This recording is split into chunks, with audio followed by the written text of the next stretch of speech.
Greetings from New York City. I'm Phil and we're running the bridges. This is a video series where we visit all the bridges in New York City that you can run across. The big, the small, the old and new, the world famous icons, and the ones you've never even heard of. And today we have a very special edition. We are visiting the Washington Bridge. And this is a bridge that connects 181st Street in Manhattan in the Washington Heights neighborhood. It crosses the Harlem River and connects to University Avenue in the Morris Heights neighborhood of the Bronx. And this is a really nice one. This is one of the oldest existing, still standing bridges in Manhattan. And so I'll give you a little bit about the history and the stats and so forth before we go up and run across the bridge itself. So this was first proposed starting in the 1860s. They were talking about building a bridge in this location. The only existing bridge up here at this time was the High Bridge, about a quarter mile south, and we'll get a view of that a little bit later on. There were some low bridges, some like private footbridges, kind of nearby, but there were no major bridges except for the High Bridge at that time. And the High Bridge was pedestrians only, and the area was starting to get developed. And keep in mind, what we now call the Bronx at this time was Westchester County still at that time. It wasn't even New York City. So, but they were starting to develop the areas on both sides. And so they eventually came up with a contest, and the design team, well, the designers who won the contest, Charles C. Schneider and Wilhelm Hildebrandt, they were the first and second place. They actually kind of combined the two designs, and they came up with the steel arch bridge, which has apparently I'm not an architect, I'm not an engineer, but you can see the steel arch right there. Those are like riveted iron girders, and apparently that was quite new and quite groundbreaking at the time. But it actually has two steel arches. And they're both 510 feet long. This one that you see crosses the Harlem River. The other one over on the Bronx side crosses the railroad tracks, the Major Deegan Expressway, and some other roadways. And then it has also, you see here, these 60-foot concrete arches. There are three of these 60-foot concrete arches on each side. And so that's a really nice little feature. So anyway, this bridge was proposed in the 1860s. Between design, construction didn't get underway until 1886, and it was finally opened. The construction was basically completed in December of 1888. So December 1st, 1888, the first pedestrians were allowed to cross with special permits. Only pedestrians with special permits were allowed. Of course, there were no automobiles at that time, so it would have been horse and carriages. But they were not allowed on at first. It was kind of unusual. I was reading about this. They never really had an opening ceremony. There was a barrier to keep people off of the main roadway, but people just kind of kept illicitly crossing the barrier, taking the barrier down until like by December of 1889, they just decided, oh, I guess it's open now. But they wanted to open it completely to the public by February of 1889 to commemorate, first of all, Washington's birthday, which of course February 22nd, but also the 100th anniversary of his inauguration in 1889. And of course, now when this bridge was first proposed, even when it was under construction, it was not going to be called the Washington Bridge. They called it Manhattan Bridge. They had called it New Harlem Bridge, Boscobel Bridge after a landowner in Westchester County / Bronx at that time. But it was like when it was about to be opened, they decided to name it in honor of George Washington, again because of his birthday and the centennial of his inauguration. So this is the first of two major bridges in northern Manhattan named after George Washington. I I dare you to guess what the other bridge is. But anyway, this opened up in 1888 for pedestrians, 1889 for all traffic. Automobiles were allowed beginning in 1906. They also had streetcar service starting in 1906 and up until like 1947. And streetcar traffic really helped develop the area quite a bit. And also at that time, as more automobiles were making their way into the public, um, and then they did finally in 1931 open up that other bridge named after George Washington, uh, and so this became a main thoroughfare for people going from New Jersey, because that's right nearby, going from New Jersey across this piece of Manhattan and then on into the Bronx. And traffic got so bad they eventually by 1963 opened up the Hamilton Bridge. I'll show you that a little bit later. The Hamilton Bridge is automobiles and trucks only, not pedestrians. So I won't be doing a separate video on that, but I'll give you a glimpse when we go across. But that bridge opened up in 1963. Took a lot of the traffic load off of the Washington Bridge. So now it has. It was the Washington Bridge was originally designed once automobiles were allowed, or I should say, no, it was originally designed with two 15-foot sidewalks, one on each side, and a 50-foot roadway.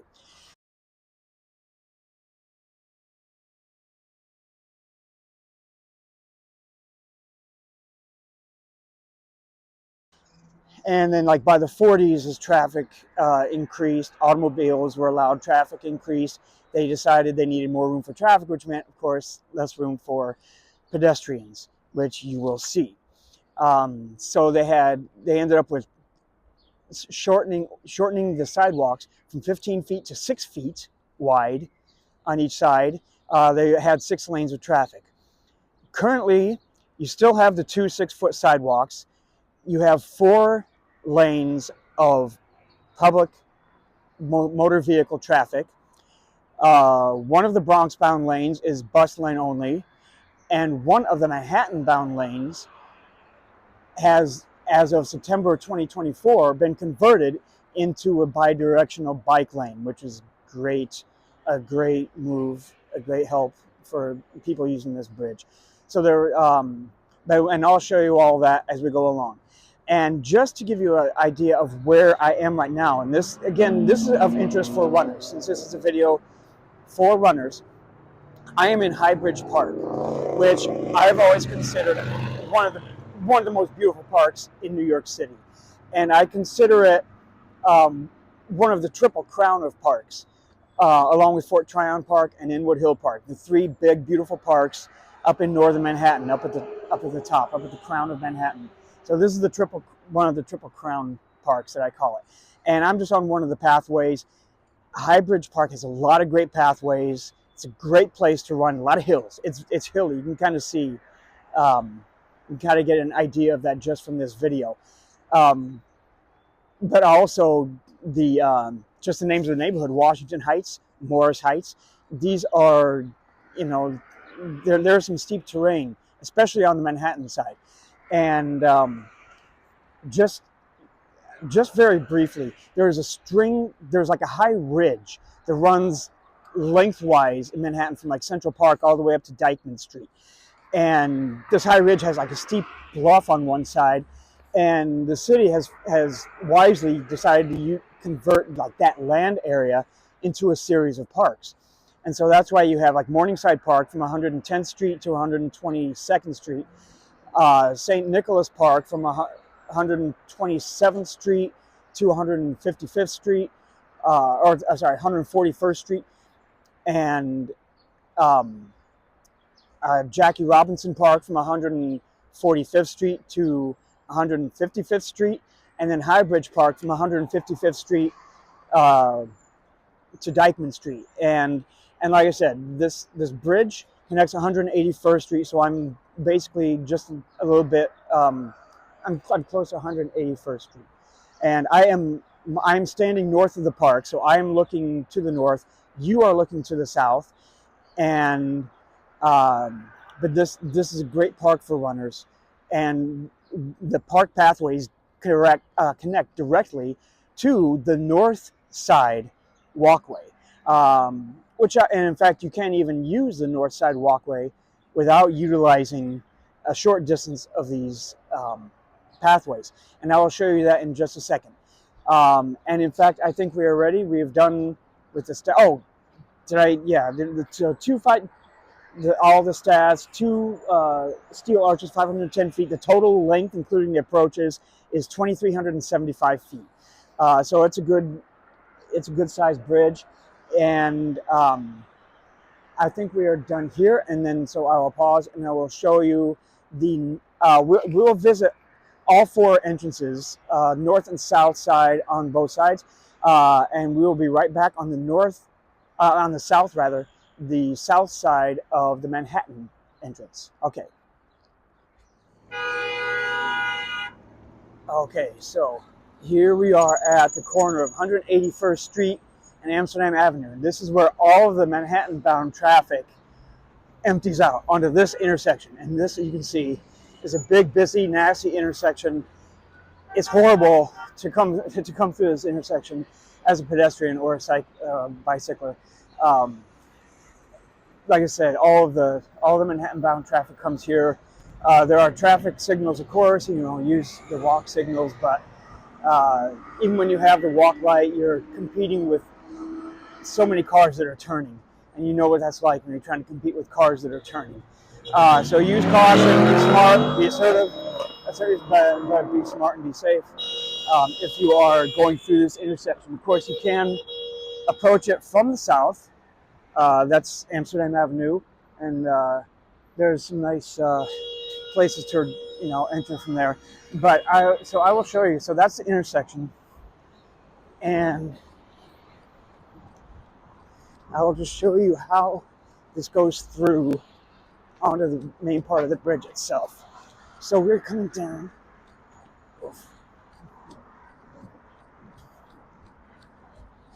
And we are approaching a stairway. We have to go down the stairway. Well, there is a ramp off to the side, but you have to go down these stairs.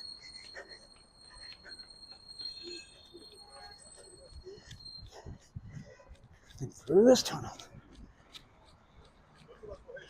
Through that tunnel. And up another set of stairs before we reach the main walkway again. Now I will just show you. Okay, so now we're on the main walkway. I'm going to turn around so you can see it. There's your sidewalk. And also, I should also mention, well, they've done some reconstruction to the bridge. Between 1989 and 1993, it was really deteriorating pretty badly. So they did a lot of reconstruction on it. It still gets, like for drivers, it's a lot of potholes. It's pretty bad a lot of the times. But I mean, look at that sidewalk. It's not fun. And also, there is an ordinance that any new bridge with a walkway in New York City, or with a walkway that's being reconstructed, has to have 9-foot fencing. So a few years back, I would say about 10 years ago or so, they put this fencing up here, and you can see that even kind of gives you a little bit less room, and the fencing curves in at the top to make it feel kind of claustrophobic. So that's not fun. In the wintertime, they might not always clear these sidewalks too. That's something else to keep in mind. But nevertheless, this is the south side again. I think I mentioned north side. This is the south side, and I'm going to go across. I'll maybe stop halfway and give you a little bit of look of the view, because the view is really pretty good. Okay, see you in a second. Okay, so we're partway across the bridge, and I'm just going to give you a glimpse. First of all, you can see this fence. It's just horrible, and especially you can't get a very good, real good view. I mean, you can kind of see, but see right there, that next bridge with all the trucks and stuff on it, that's the Hamilton Bridge, and that goes directly from the other bridge named after George Washington through the Trans Manhattan Expressway, uh, and it connects. That's I-95, so that carries all the truck traffic, not all truck traffic, basically all truck traffic coming from New Jersey, going into the Bronx, or even up to New England. So that is the main auto and truck vehicular thoroughfare. Again, that opened up in 1963, took a lot of the traffic off of this bridge. But I mean, just look at this. Also, you can see behind this nonsense, the railings are nice. Like, you know, it's kind of ornamental, and that's all. And now the view is obscured, but you have, okay. So there's the Hamilton Bridge, and then behind that, you can see the High Bridge, which I'd mentioned, which is pedestrian-only bridge. We will cover that in a future video, and that'll be a really good one. But you can see also the skyline of Manhattan. You can see the High Bridge water tower. Okay, so we're going to pause there, and we'll see you later on on the Bronx side. Okay, so now we are in the Bronx, and we just exited the bridge onto University Avenue. Now, all of the automobile traffic can continue on to the Cross Bronx Expressway. There are ramps to get on the Cross Bronx, but otherwise, all automobile or pedestrian traffic has to get off at University Avenue. There's no straight continuation, but this is an interesting spot. The bridge that the sidewalk we just came off is right back there, and University Avenue continues into the south, and the High Bridge is very close by.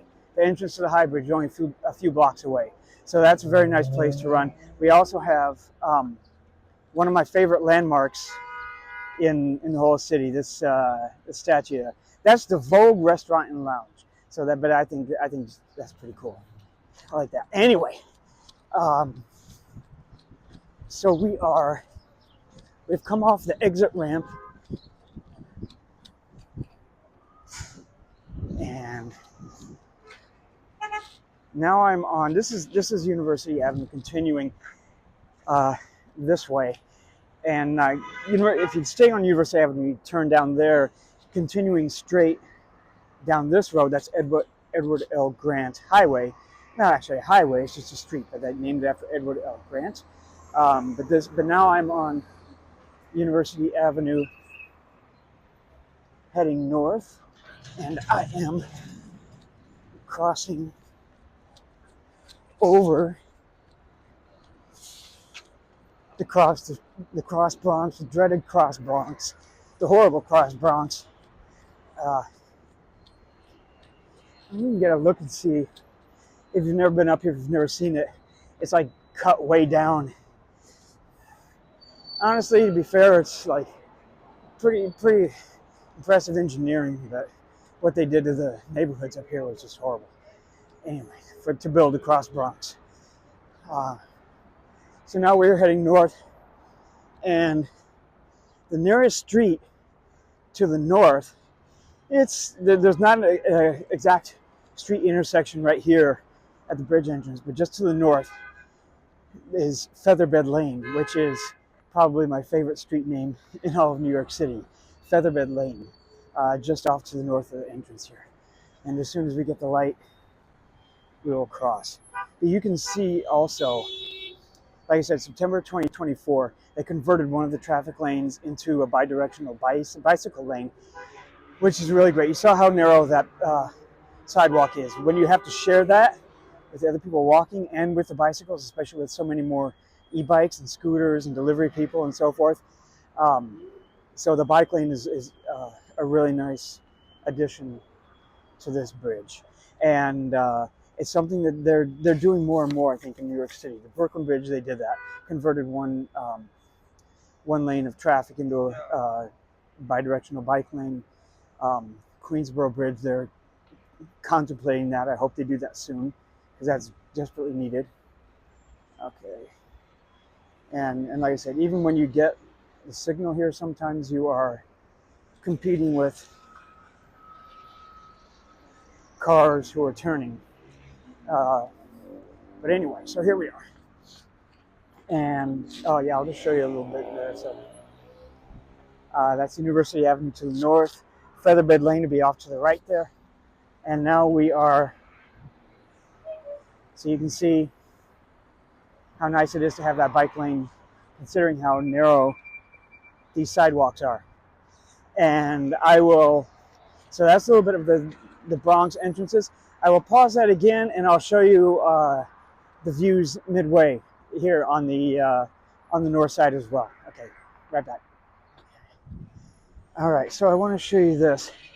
So now with this really obnoxious fence here, but see, they have these benches here, so you could, prior to this fencing, you could stop to rest. But you know why they had to put this fencing up? Like I said, any new bridge walkways or reconstructed bridge walkways had to have 9-foot fencing. And look at the top. So like that goes directly over your heads. It's very, claustrophobic. But you had to do that because people would sometimes potentially throw objects off or potentially climb over, etc., etc. Anyway, but we still, despite that, we still get a great view. So I will show you a little bit of this view. So there's a view up north, looking north up the Hudson River. And of course, north is not actually north in New York City, and then you can see all on the Manhattan side, all those trees, the hillside with all those trees. That's High Bridge Park. So a lot of great paths in there. You can imagine some good opportunities for hill running, definitely. And now you look upriver, and it's kind of hard to see, but up there you see that little house, that's the Peter J. Sharp Boathouse, and there are some rowing clubs and rowing teams that practice up there, from up there. So there's, so like if you're going along that pathway, now you can also see along the, along the Harlem, that's the Harlem River Drive with the vehicles down there. And then there's a greenway that goes directly between the Harlem River Drive and the water. Doesn't connect nearby to here. It only connects at the south end, 155th, north end of Dyke. But if you're running along there, a lot of time in the summertime in the afternoon, you'll see people like clubs or high school teams or college teams practicing their rowing on the river. It's a good river for that. And also you can see a little way farther up there, way up the river, that green bridge. That's the University Heights Bridge that we did. That was our very first video. All right, so that's a little bit of the view, and we'll pause there and I'll show you the Manhattan entrance on the north side. Okay. All right, so here we are at the Manhattan entrance of the north side, the north walkway, and at 181st in Amsterdam, although technically we're at 182nd Street and Laurel Hill Terrace. It's Laurel Hill Terrace. It continues north, and there are some more park entrances from there. 182nd Street, so the 181st in Amsterdam is just off there. But this area is designated McNally Plaza. There's a little plaque there to honor Mr. Richard J. McNally, American Legion, in honor of the men who gave their lives for the country in the World War, and who at the time of their enlistment resided in the territory covered by this post of the American Legion. So I'm assuming they mean World War I when they say the World War. Anyway, this McNally Plaza, and that is a look at the Washington Bridge. And like I said, northern Manhattan is a great area for running. So come here and run. It's great for hill work. And like I said, you see the hilly terrain. And the bridge is basically at street level, but it's 134 feet clearance above the water. So you can get some, it's good hilly terrain, and it's not as steep on the Bronx side, but there's still a lot of great places for hill running. There are a lot of step streets on the Bronx side in this area. So like just places where there are steps, like going from one street to another, public areas there. So there's a lot of opportunity for that, and I may do a separate video series or video on the various step streets of Bronx and Manhattan, but a lot of them are in this area. And um, but yeah, except for that one intersection, 181st Amsterdam, this is great for running all the way up here. And so I hope you get a chance to check it out. And oh, there was one other thing I was going to mention. Um, yeah, well, yeah. So again, the Washington Bridge. It's really one of the nicest bridges. One of my favorites. Again, one of the oldest existing bridges in Manhattan. Uh, I'll have to. I know the High Bridge obviously is older. The Brooklyn Bridge, I think this might be the third oldest existing bridge in Manhattan. It comes before the Manhattan Bridge. It comes before University Heights. It comes before McCombs Dam. Comes way before Williamsburg. So, but anyway, it's one, and it's on the. It's a city landmark. It's on the National Register of Historic Places, designated back in the 80s. Uh, it's a nice one. Come check it out. Come explore the neighborhoods, explore the parks. So thank you for watching. I hope to see you out here running sometime, and we will see where the wind takes us for the next one. All right, take care.